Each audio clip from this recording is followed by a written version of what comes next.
The Highlanders are set to host the reigning champion Crusaders to kick off the 30th season of Super Rugby tonight, starting at 7:05 at Dunedin's Forsyth Bar Stadium. Could the Highlanders beat their neighbours from up the road? Mils Muliaina, former All Black, is with us.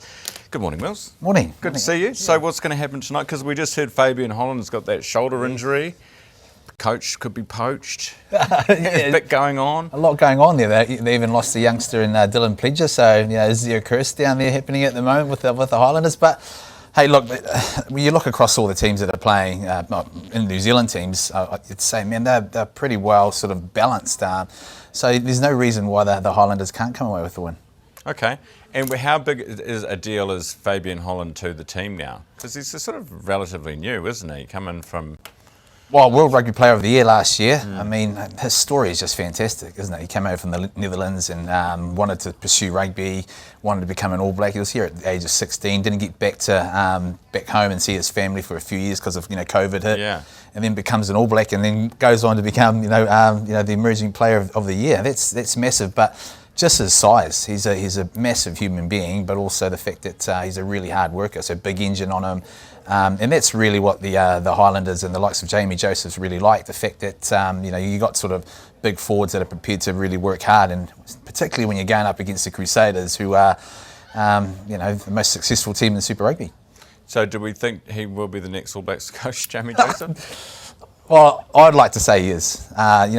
You sort of the way they sort of obviously raise it out. You wouldn't go that early and more as ruthless if you didn't know that you had someone in line. 90% of the percent that he was going to get across the line. Jamie Joseph, for me, fits all those boxes. He's his experience. He's won Super Rugby. He's had a bit of experience overseas. He's scary, so the guys will probably respect him in that sense. And he also coaches on the field. So he's technically he's pretty sound. But we've got some good candidates. So I'd like to see a David Rennie sort of going with him. I think Rennes has also put his name ahead for head coach as well. But it would be nice also to have them sort of combined, because they're two great minds, but also two very experienced coaches. Do you think they would do that, or do you think that it's kind of like, if I don't get the top job, if I'm not the Pope, I'm not going to be a bishop? Well, I know it's like that, isn't it? And that's what's happened in the last few times we've sort of had these. But I'd like to think that they did. They come together, and you think of the experience that Rennes has had, not just winning 2 titles with Super Rugby, but also in Australia. But I don't know. I mean, I'd like to think they're very experienced guys that they might come together, and that's probably the difficult part. The big one is obviously Jamie has always had Tony Brown. He's not going to be able to get him because South Africans have kept him. But I'd like to see Jamie out. I think, and the problem we've got right now is we haven't got a head coach, we haven't got a CEO, and we haven't got a high performance. And we're 2 years out from... Yeah, and we're about to start Super Rugby. 30 years of Super Rugby. I mean, how exciting is that? That's pretty cool. Oh, man, I'm feeling old thinking about 30 years. Far out. Well, and you played for a few teams. We've got Chiefs and Blues tomorrow night. You played for both of those. So who's the favourite? Oh, man. I always get asked this. I mean, I know you get a lot of stick for it, Ryan. I try to take the emotion out of it. I think the Blues have got a lot to sort of prove. They started slow last year. They've got a fairly solid team. They've got guys coming back from injury. Sam Derry's and at lock. He didn't participate last year because he was injured. Peter Arkey, I think he might be the guy that you sort of look to. Spent a lot of time over in Toulouse in France. He's come in. He's playing at second 5. And the Chiefs, they're stacked though.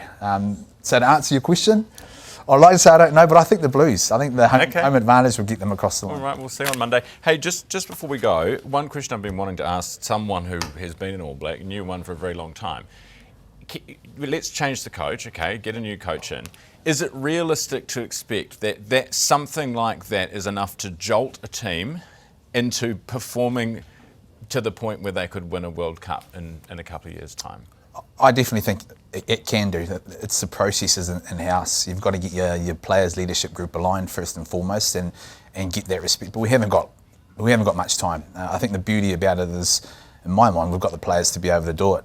It's just the alignment. It's little things, the tweaking of making sure they're aligned on the field, but also the stuff that happens off the field. So if they can get that together, and that's why the coaching job is really important. Someone that's going to be really strong, and that's why, in my mind, I think Jamie's the man to do it. Because it can be like a circuit breaker, right? I mean, I just think I know more about politics than I do about sport. Yep. But someone like Jacinda Ardern comes into the Labour Party, and suddenly their favourite, everything turns around. There's wind in their sails, yep. And everything just starts making sense.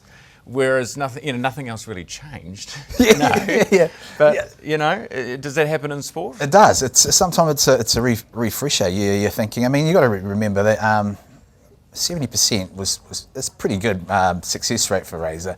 We demand a lot more though, unfortunately, with this sport. But sometimes and I think this is going to be the case, that someone with a brand new voice, different sort of strategy, but also it's the little tweaks, and we don't see it on the outside, but one little thing that happens, and I think the alignment of the players' leadership group is going to be the most important part. And I mentioned the fact we haven't got a CEO or a high performance and a coach, but the captain's going to be a big part of that too in the leadership group. We haven't got anyone. You didn't sound too convincing, does it, mate? We've got 2 years, mate. We're all right.